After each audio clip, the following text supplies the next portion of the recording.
Bonsoir à toutes et à tous, donc chronique numéro 140. Et dans cette chronique, je vais essayer de développer un petit peu le concept de cybernétique, tant décrié ou tant vanté. Et effectivement, je vais faire retracer un petit peu de manière synthétique qu'est-ce que la cybernétique. Alors le mot cybernétique vient du grec kubernetike. Donc en fait la traduction, je dirais simplifiée, c'est l'art de piloter un navire, mais surtout l'art de gouverner. Alors en 1834, le physicien André-Marie Ampère parle cybernétique pour désigner l'art de gouverner les hommes, et non plus effectivement les machines. Alors j'y viendrai, puisque de toute façon aujourd'hui nous en sommes effectivement à réfléchir sur les machines, en fonction effectivement des réactualisations. Et donc le mot fut, je dirais, ensuite réutilisé par le mathématicien américain Norbert Wiener. Et je dirais que la cybernétique, d'une manière générale, contient aussi dans son essence l'idée de contrôle. Bien entendu, quand je parle d'idée de contrôle, qu'il s'agisse d'engins ou d'hommes, et cette idée qu'a retenue Norbert Wiener, lorsqu'il a choisi le terme pour désigner cette nouvelle science du contrôle par machine à information, et que ces machines soient naturellement comme les machines organiques, ou même, je dirais, n'ayons pas peur de le dire, artificielles. Alors tout cela, bien entendu, il faudrait revenir un temps, sans rentrer trop, je dirais, trop profondément dans les concepts clés de la cybernétique, et essayer finalement d'en comprendre les essences de cette science qui aujourd'hui prend, je dirais, tout son intérêt dans les hautes technologies.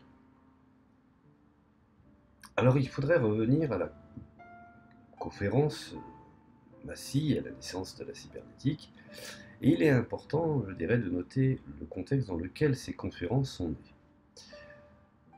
Nous sommes bien entendu juste après les horreurs de la Deuxième Guerre mondiale, constat effrayant de ce que les régimes totalitaires fascistes ont pu s'organiser et prendre le pouvoir, et nous sommes bien entendu à l'amorce de la guerre froide.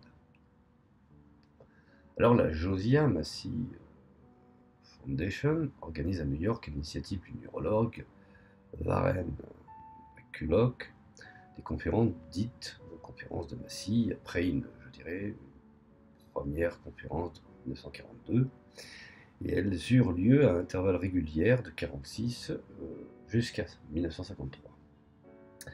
Alors, bien entendu, nombre de personnalités furent invitées, nombre également de, je dirais, représentants dans de nombreuses disciplines, des mathématiciens, des logiciens, des anthropologues, des psychologues, des économistes, voire même des philosophes. N'oublions pas que nous sommes aux États-Unis et certains membres de la CIA furent également présents. Alors, je vous renvoie bien entendu à faire des recherches sur ces fameuses conférences de Massy pour effectivement avoir une idée un peu plus, je dirais, synthétique, voire même une idée un peu plus précise. Bon. Alors, pour vulgariser, l'objectif était d'édifier une science qui puisse permettre de comprendre le fonctionnement de l'esprit. Il s'agissait alors, à ce moment-là, d'agir face au fascisme afin d'éviter que se reproduise une pareille catastrophe. Bon. Alors bien entendu, tous ces conférenciers, animés par une volonté d'en découdre d'une façon, je dirais, réfléchie, d'une façon théorique, conférenciers bien entendu de toute discipline et de tout pays, tentèrent une approche interactionnelle, je dirais, du comportement humain. Tout cela était mué par les inquiétudes d'un retour du fascisme, simplement en changeant la nature de l'homme et son mode culturel. car en l'homme se trouvait une construction qui l'amenait naturellement, je dirais, à adopter des comportements qu'il s'agissait bien entendu d'éradiquer. Bon. Alors, on parle dès à présent, à cette époque, de matrice autoritaire. Donc, nous sommes déjà dans un premier concept, donc la matrice autoritaire, qu'il faut absolument faire disparaître. Et pour ce faire, il convient de pénétrer dans la conscience des hommes, prendre en quelque sorte le contrôle de cette conscience pour qu'elle agisse de manière conforme aux souhaits de ceux qui la contrôlent, bien entendu. Alors, ces conférences ont ainsi un objectif clair et affiché: fournir les outils qui permettront une nouvelle conscience et par conséquent l'avènement d'un nouvel ordre mondial. Celui-ci se devra d'être post-national et multi-ethnique. Nous y arrivons. Réaction à ce qui s'était passé durant la guerre 39-45 et l'élaboration d'une théorie des systèmes permettra un contrôle de tous les systèmes biologiques, sociaux ou technologiques et ainsi aura, je dirais, prise dans de multiples domaines. La programmation d'un nouvel homme, qu'on pourrait appeler un nouveau anti-autoritaire, sera désormais possible. Et la science qui rendra la chose possible a un nom: la cybernétique. Nom proposé bien entendu par Norbert Wiener, considéré comme le père de la cybernétique. Alors, les concepts clés de la cybernétique pour synthétiser, essayer finalement au fond de réduire au maximum afin que tout le monde puisse comprendre. Nous avons déjà le système d'équilibre. La cybernétique, je dirais, est une science du contrôle des systèmes, que ceux-ci, je dirais, vivants ou non, dont le système, je dirais, pour la cybernétique, repose sur l'interaction de ces éléments. Or, ce qu'il ne faut pas oublier, c'est que chaque action d'un élément sur un autre entraîne nécessairement, je dirais, une rétroaction. Ce qu'on qualifie finalement un feedback, un feedback en retour. Et cette rétroaction aura une conséquence sur l'action future, et les deux éléments concernés sont ainsi reliés par ce que l'on nommera la boucle de rétroaction ou boucle de feedback. Faisons un peu de mathématiques. Supposons une boucle qui relie un élément A à un élément B, elle sera dite positive. Jusqu'ici, pas de problème. Si la variation dans le sens de la valeur A produit une variation dans le même sens pour B, les boucles positives amplifient les tendances, ce qui est une évidence. Elle sera dite négative si la variation dans le sens de la valeur A produit une variation dans le sens opposé pour B. Un système d'équilibre aura des boucles négatives. A fait augmenter B, mais en retour, l'augmentation de B fait diminuer A, qui est une évidence. Pour déséquilibrer un système, il faut introduire des boucles positives. Par exemple, Prigogine a montré qu'un système qui s'éloigne de son point d'équilibre peut, dans certaines conditions, aller non pas vers sa disparition, mais vers la création d'un nouvel ordre, d'un nouvel équilibre, en créant des situations, je dirais, extrêmes. On a donc, en définitive, la possibilité de créer une nouvelle structure. Donc on peut, à partir de là, puisque structure créée, on peut effectivement agir directement sur l'équilibre d'un système. Arrivons finalement à la rétroaction ou feedback ou autorégulation. Un réfrigérateur, par exemple, pour prendre cet exemple peut-être un peu, je dirais, classique ou ordinaire, le réfrigérateur peut permettre de comprendre ce qu'est un système cybernétique, rudimentaire, classique, basique. Il possède deux éléments, un refroidisseur et un thermostat. Liés par une boucle négative, ainsi l'augmentation de la chaleur déclenche elle-même la mise en route du refroidisseur, provoquant en retour la rétroaction, la baisse de la température qui produira à son tour l'arrêt du refroidisseur. J'aurais pu prendre l'exemple de l'ordinateur, l'activation des ventilateurs quand trop d'applications sont mises en marche et demandent énormément de ressources.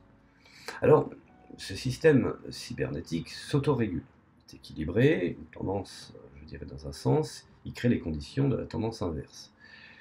Et finalement, de tels systèmes manifestent une grande stabilité dans le temps. Prenons par exemple notre corps qui s'autorégule dans un état sain, et en cas d'infection, qui se déséquilibre, voire déséquilibre le système.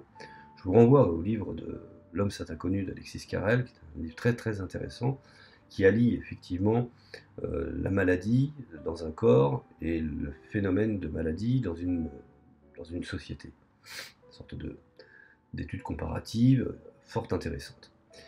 Alors la température, pour en revenir au déséquilibre du système du corps, la température grimpe et on a la fièvre, ce qui est effectivement une conséquence. De même, les systèmes issus de la nature, ce qu'on peut qualifier comme écosystèmes, cellules, organismes par exemple, montrent leur équilibre grâce à ces boucles négatives où, je dirais, l'action est compensée par la rétroaction. On voit bien dans ce cas d'espèce que la cybernétique est une science du contrôle de l'information. Il s'agit pour elle de connaître et de diriger les systèmes de plus en plus complexes. Alors l'apprentissage, ce qu'on appelle l'automation et communication, un terme qui est effectivement automation emprunté, aujourd'hui très utilisé en informatique. L'homme et la machine ont ceci de commun que leur possibilité d'apprentissage est immense. Capacité, nous utilisons, je dirais, de façon infinitésimale, la capacité de notre cerveau. Mais la sensibilité de l'homme le rend différent de la machine, ne l'oublions pas. Il n'est pas seulement raison, il est aussi affection. Alors la sensibilité intervient dans l'action, tout comme, je dirais, d'autres caractéristiques humaines, comme la rationalité, la curiosité, la peur, la morale, le sens aigu de la justice, l'altruisme ou l'égoïsme. La machine agit indépendamment de ces facteurs, alors que l'être humain unique intègre l'information selon sa sensibilité et interagit avec son milieu selon son histoire.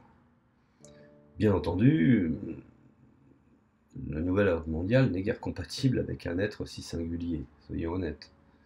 L'ordre mondial peut être aujourd'hui peut-être sous le règne des machines, mais sous le règne de l'homme, la problématique, on le voit aujourd'hui, même si effectivement certains voudraient mettre en place de l'ordre mondial, il y a toujours les intérêts de certains États qui profitent, je dirais, de leur position.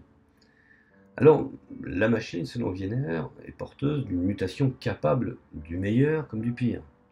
C'est pourquoi il a rédigé un ouvrage intéressant qui s'appelle Cybernétique et Société, que je vous invite à lire.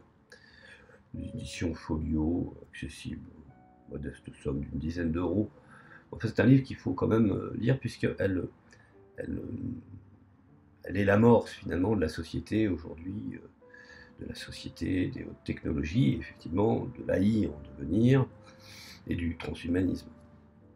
Et donc, dans cet ouvrage, il est exposé que les nouveaux problèmes que l'humanité devra confronter, avec la crainte de l'impossibilité de les résoudre, et dont les sociétés seraient prises au dépourvu. Et je dirais que Wiener était conscient des bouleversements sociaux que l'automation, je dirais, allait provoquer.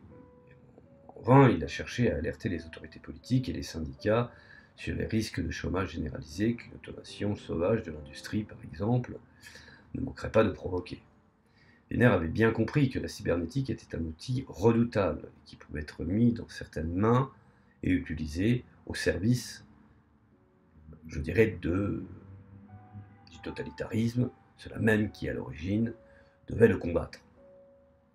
Et d'autant plus que cette puissance de contrôle deviendrait très vite, pas peur de le dire, irréversible. Et son refus définitif de collaborer avec l'armée montre de manière évidente la réelle dangerosité de la cybernétique. Ça a été un peu également la même problématique qui est intervenue à l'époque de Steve Jobs, quand à un moment donné l'armée avait proposé d'utiliser effectivement les outils de Apple. Steve Jobs qui était opposé. Donc, revenons à la cybernétique, à la recherche, je dirais, des lois générales de la communication qui concernent des phénomènes très variés, tant, je dirais, naturels que artificiels, et les machines, les animaux, l'homme ou les sociétés. Le message peut être un message d'entrée et non input. Donc il peut également être un message de sortie. Input, entrée, sortie, output. Bon, seul, je dirais, le comportement est déterminant selon les informations émises ou reçues. L'homme n'est plus qu'un être communicant, totalement manipulable, car sans esprit critique, sans intériorité, réduit à sa seule dimension d'éléments, et la conscience personnelle n'est plus.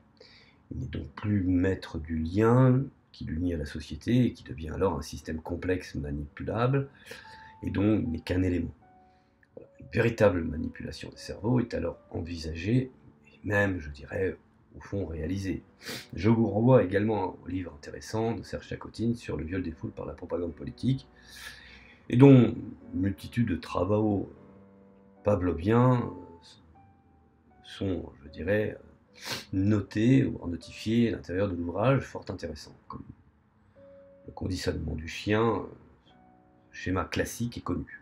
Bon, alors, pour l'être, je dirais, pour l'être vivant, ou les hommes d'une manière générale, équivaut à participer, je dirais, à un large système mondial de communication. Wiener s'était pas trompé à ce moment-là. Il en était même convaincu, et que c'était la communication entre les systèmes qui favorisait l'évolution sur Terre. Alors, on en arrive à l'aspect le plus, je dirais, le plus dangereux. Manifestement, l'aspect, je dirais, le plus controversé, le plus discuté, le plus, voire même disputé, le devenir de la cybernétique. Et donc, quand on parle du devenir de la cybernétique, c'est avant tout la cybernétique et le contrôle social. C'est là où on arrive quand à un moment donné, la technologie va dicter jusqu'au comportement de l'individu vis-à-vis de son semblable. Alors nous avons vu que par essence, la cybernétique est une science du contrôle et de l'information. Bien. L'objectif étant la connaissance et le pilotage des systèmes. Non encore, je ne fais que de me répéter, pour que les choses rentrent bien. Alors, aussi bien l'homme que la machine peut s'occuper du pilotage. Edward Wiener estime que la délégation du pouvoir de décision à la machine est un danger très grand. La machine est là pour exécuter, et l'homme pour commander. Alors comment exiger d'une machine une réflexion, par exemple, sur les conséquences de ses actes? Tout cela revient encore à la problématique, effectivement, de la responsabilité. Et les machines ne sont pas là pour gouverner. Ou alors, on retourne, encore une fois, comme je l'ai expliqué tout à l'heure, au totalitarisme et au fascisme. Et c'est pour ça là, encore une fois, que je voudrais bien préciser là-dessus, parce que beaucoup, bien-être, est récupéré par certains qui voudraient effectivement faire l'homme, nouvel homme robot, mais Wiener, par son attitude, s'est opposé aux militaires et aux instances dirigeantes qui n'avaient même pas les mêmes scrupules que Wiener. Et le gouvernement des États-Unis aurait voulu que la cybernétique devienne secret défense. Et Norbert Wiener s'y opposa fermement. Et la cybernétique n'a pas été, je dirais, classée. Alors, il y a une chose qui est forte, c'est d'admettre que Wiener a perdu, puisque nos sociétés ont parfaitement intégré les applications de la cybernétique, et la production est robotisée, les réseaux financiers sont mondialisés, et échappent souvent à tout contrôle. Les réseaux de communication, je dirais même les réseaux informatiques, envahissent notre quotidien, ce que j'expliquais tout à l'heure. Enfin, je dirais de nouveaux systèmes d'armes intelligentes font leur apparition, les drones, les robots, sur les champs, les théâtres d'opérations, de simulations, de guerre. Et finalement, ravivent, je dirais, les peurs de nouveaux conflits. On peut véritablement parler de contrôle social scientifique contemporain, il n'y a pas peur de le dire. Alors bien entendu, la cybernétique n'est pas seulement cela, mais là j'ai énoncé un point obscur, mais elle est aussi dans le cadre, je dirais, de l'informatique. Un des principaux collaborateurs de Norbert Wiener, Julien Biglow, a eu un rôle de premier plan dans l'avancée de l'informatique, ne l'oublions pas, et c'est John von Neumann qui lui propose de travailler sur le tout premier ordinateur à Princeton, et Julien Biglow devient l'ingénieur principal en 1946 grâce à Wiener. Ainsi, de manière indirecte, la cybernétique a participé, et soyons honnêtes, à l'avènement de l'informatique. Mais la cybernétique a nourri dès l'origine l'informatique par ses propres hommes qui ont travaillé sur je dirais, les différents ordinateurs et par ces idées qui ont permis à l'informatique de se développer, voire de grandir. Alors, on sait par exemple que de nombreux cybernéticiens s'intéressent aux réseaux informatiques et également aux jeux vidéo dès l'origine de leur création. Alors, en guise de conclusion, pour ne pas aller trop loin et pour ne pas m'égarer, bref, pour conclure, la cybernétique semble ainsi avoir tout du régime totalitaire.